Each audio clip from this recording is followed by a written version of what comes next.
हाँ जी, क्या हालचाल, सब बढ़िया। तो अब हम देखते हैं proof of 1/6 weight on the moon. इसका मतलब क्या है? ये एक कहानी है, इसको एक पैराग्राफ मत समझना। देखो, दो तीन बार ध्यान से देखना।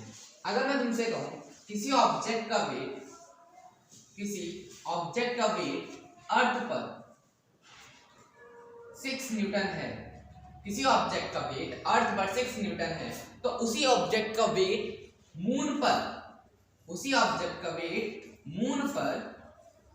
1 न्यूटन होगा। ये कहता है, दैट्स इट। इतना है, लेकिन इतना ही बहुत बड़ा है। अब बात समझिए, आप इसका प्रूफ देखेंगे। हाउ?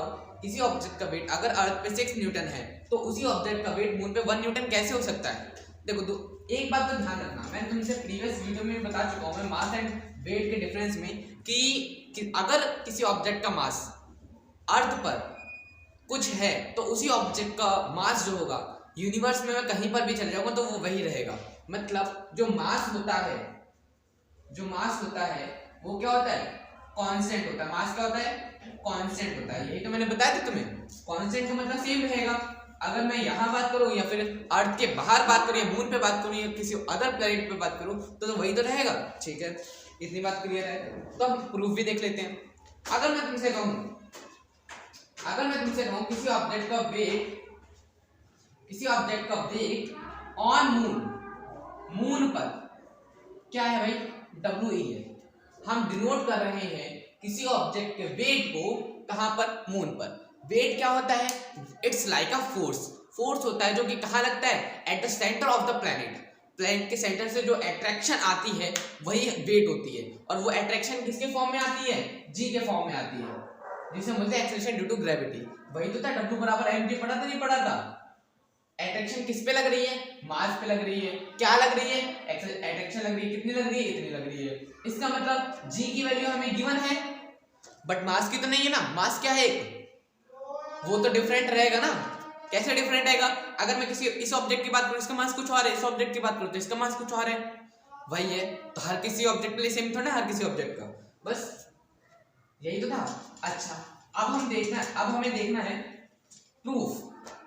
तो प्रूफ का क्या है? वेट ऑन मून WE है, सॉरी WM कर देंगे। ये मून है तो सेटिस्फाइड कंडीशन रहे, तो उस हिसाब से हम काम करेंगे। अगर मैं बोलूं मास ऑफ द मून अगर m है, और radius of the moon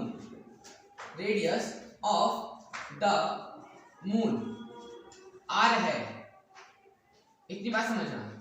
weight on moon WM, mass of the moon m, radius of the moon r। इतनी बात ध्यान में आती है? ठीक है।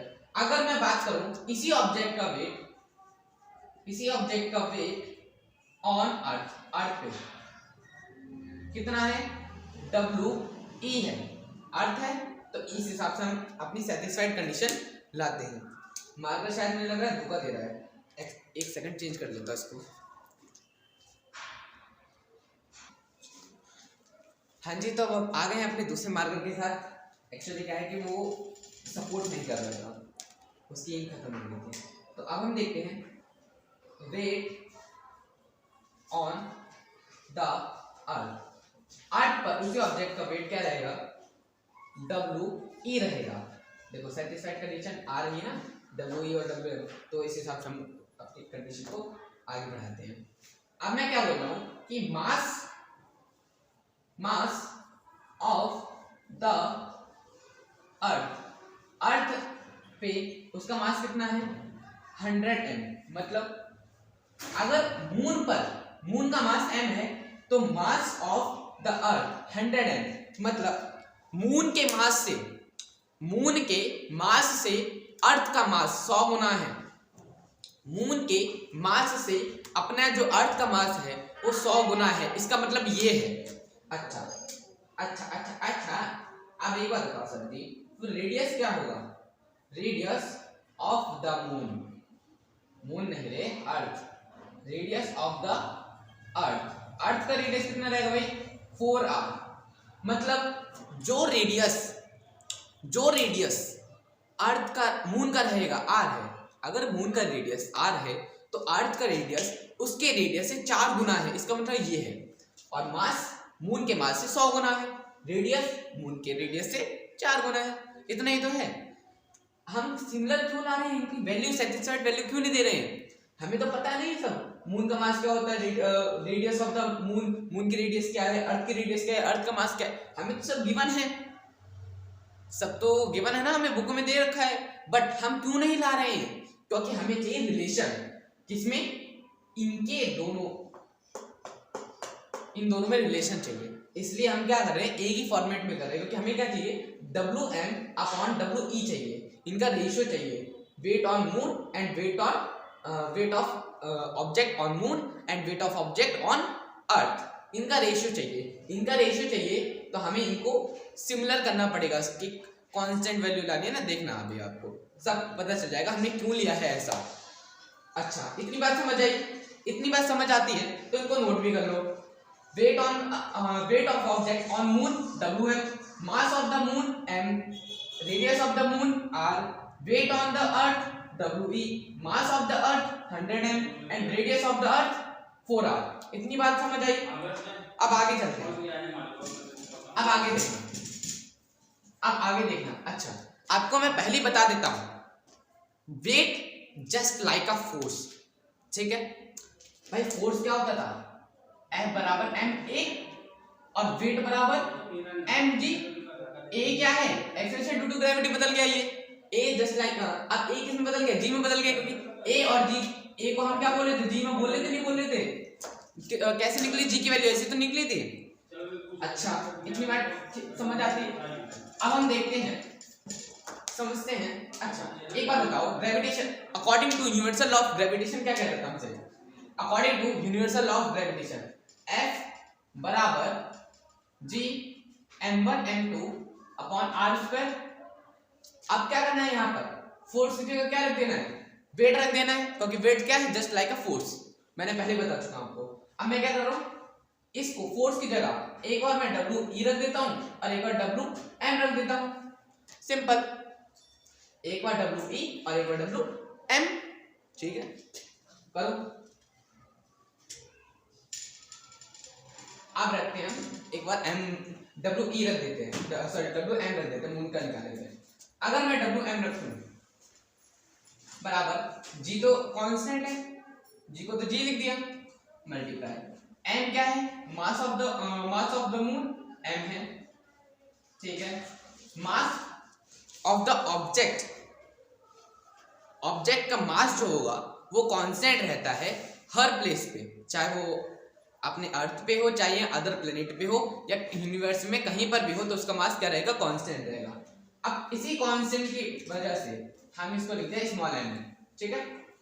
अब डिवाइड बाय r² है, r² कर दिया, ये हमारे पे एक इक्वेशन आ गई है, तो इसको हम डाल देते हैं इक्वेशन नंबर 1, ठीक है, इसको हमने डाल दिया इक्वेशन नंबर 1, इसका काम हो चुका है।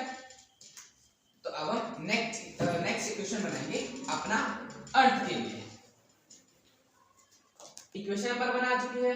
अब इसी F की जगह हम क्या रखेंगे, WE रखेंगे।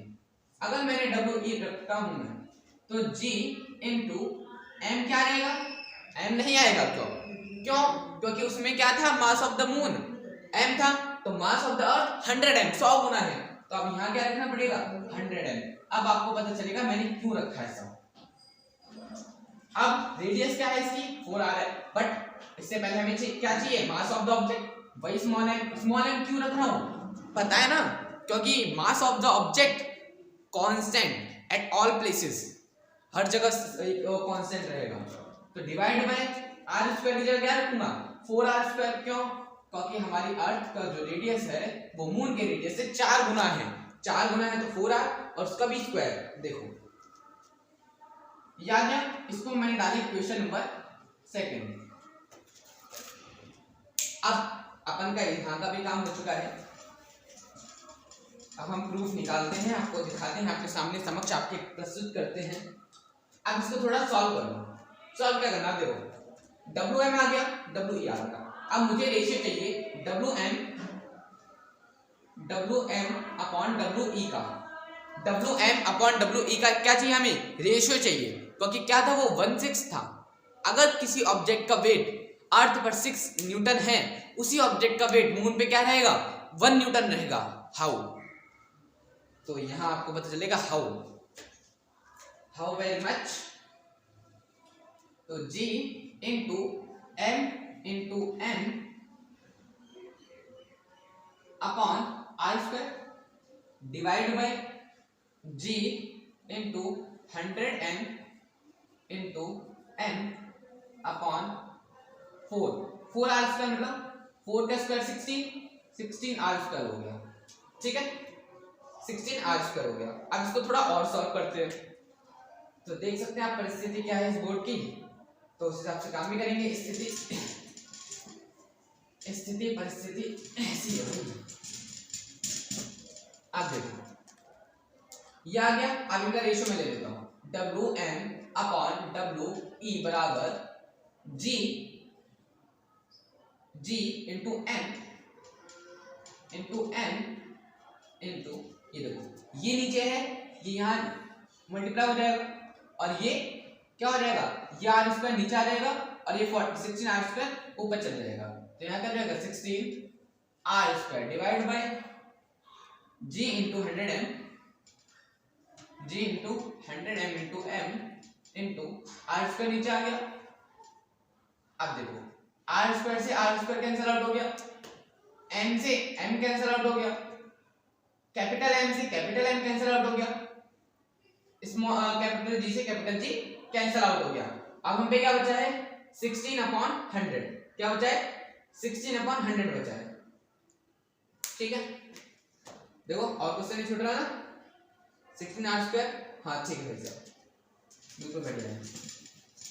अब हम इसका भी काम हो चुका है, इसको घटा देते हैं। अब बचा क्या हम पे WM/WE की जगह क्या बचा 16/100, ये बचा है 16/100। देखो ठीक है, अब 4 4 जा 16,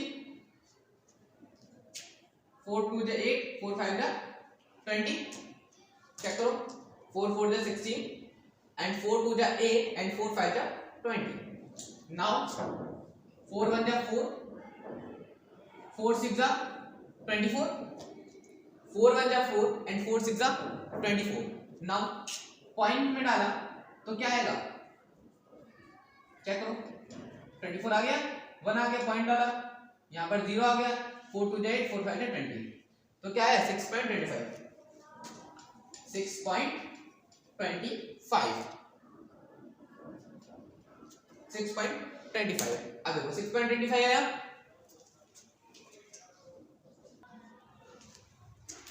अब देखो 6.25 आया। अब 6.25 आया तो तुम्हें पता है ये किसके पास है। अब मैं तुम्हें बताओ एग्जैक्ट हमें क्या पता, मास का अर्थ ऑफ क्या बोलो मास ऑफ अर्थ पता है एग्जैक्ट वैल्यू। थोड़ा माइनर प्रॉब्लम आती है, मतलब प्रॉब्लम नहीं है, हम अप्रोक्सीमेटली क्या बोलेंगे 1/6। अप्रोक्सीमेटली हम क्या बोलेंगे 1/6। देखो WM/WE बराबर 1/6.25 है। इसको मैं क्या बोल रहा हूँ, ये किससे नियरली है 6 के, तो मैं क्या लिख दिया 1/6। तो mass of the moon, weight on the moon upon weight on the earth, किसी ऑब्जेक्ट का वेट मून पे और किसी ऑब्जेक्ट का वेट अर्थ पे, अगर उनका रेशियो में बात करूं तो वो 1/6 आता है नियरली। क्योंकि एग्जैक्ट अगर बोलूं तो 6.25 है, बट चलता है, इतना साइंस की दुनिया में चलता रहता है, कोई दिक्कत नहीं है। अब ये तो आ गया भाई। अब देखो अब तुम्हें कैसे पता चलेगा, देखो थोड़ा सा आपको और क्लियर कर देता हूं। 1/6 है, अगर वेट ऑन द मून, अगर ऑब्जेक्ट किसी ऑब्जेक्ट का वेट मून पर ये है, किसी ऑब्जेक्ट का वेट अर्थ पर ये है। अब हम क्या करें, मैंने आपको स्टार्टिंग में क्या बताया था, अगर किसी ऑब्जेक्ट का वेट अर्थ पर 6 न्यूटन है तो उसी ऑब्जेक्ट का वेट मून पर 1 न्यूटन होगा। हाउ, तो हाउ का वैल्यू आप पे आ गई। वेट ऑन द अर्थ, किसी ऑब्जेक्ट का वेट अर्थ पे क्या है 6 है, 6 न्यूटन है ना, तो 1/6 कर दो और ये 6 इधर जाएगा तो क्या जाएगा Wm बराबर 6/6 कैंसल आउट करा तो कितना आया Wm बराबर 1 न्यूटन। अब आप किसी का भी वेट निकाल सकते हैं, किसी का भी वेट, ये कैसे निकालेंगे रे, हमें तो उसका जी पता होना चाहिए ना, एक्सेलरेशन टू ग्रेविटी, कैसे निकालेंगे, पर गधे वैसे नहीं निकालना। अब हमें रेशियो पता है किसका, मून का और अर्थ का, किसी ऑब्जेक्ट के वेट मून और उसका अर्थ पे, इनका रेशियो पता चला है तो हम इनके बीच में रिलेशन निकाल सकते हैं। अगर मुझे मान लो या को ये तो दिया है, अगर मान लो किसी ऑब्जेक्ट का वेट अगर मुझे मून पर कुछ दे रखा है तो मैं अर्थ पे नहीं निकाल सकता, निकाल सकता हूं। अगर किसी ऑब्जेक्ट का वेट अर्थ पे कुछ दिया है तो मैं क्या मून पे नहीं निकाल सकता हूं। दो चीजें आपको नहीं पता है, अगर उनमें से एक चीज पता चल जाए तो एक चीज ऑटोमेटिकली पता चल जाएगी आपको कैलकुलेशन से। यही बात है इसमें, छोटी सी छोटी बातें आपके लिए शोभा नहीं देती बच्चा।